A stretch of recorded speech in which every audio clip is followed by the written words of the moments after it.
मनोजदादा जरांगे पाटलांची जी EWS बद्दल आणि SCEB बद्दल जी मागणी आहे, ही मागणी सातत्याने आम्ही म्हणतोय की EWS ची मागणी ही एकदम अतिशय योग्य आहे।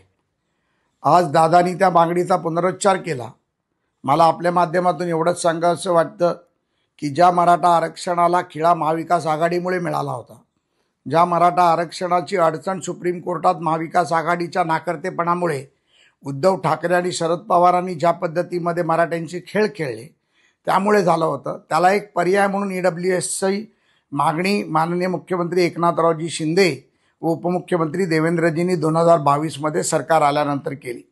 आणि मला वाटतं आतापर्यंत हजारो विद्यार्थ्यांना त्याचा फायदा झाला, लाखो विद्यार्थ्यांना फायदा झाला, नोकरींमध्येही हजारो विद्यार्थ्यांना मुलांना त्याचा उपयोग झाला। आज मनोजदादांनी त्याची पुनरुच्चार करून खऱ्या अर्थाने सरकारने केलेल्या कामाला शाबासकी दिली, त्याबद्दल मी त्यांचं देखील धन्यवाद मानतो।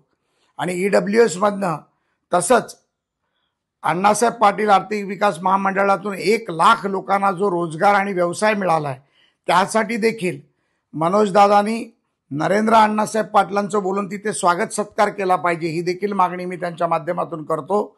दादा, आपली ही जर मागणी अशी सातत्याने चालू राहिली तर आम्ही सातत्याने सरकार म्हणून तुमच्या बरोबर आहोत। महिलांच्या शिक्षणाबद्दल आपण जे विषय म्हणालात ते चंद्रकांत दादांनी दिलेला शब्द पूर्णत्वाकडे नेलेला आहे।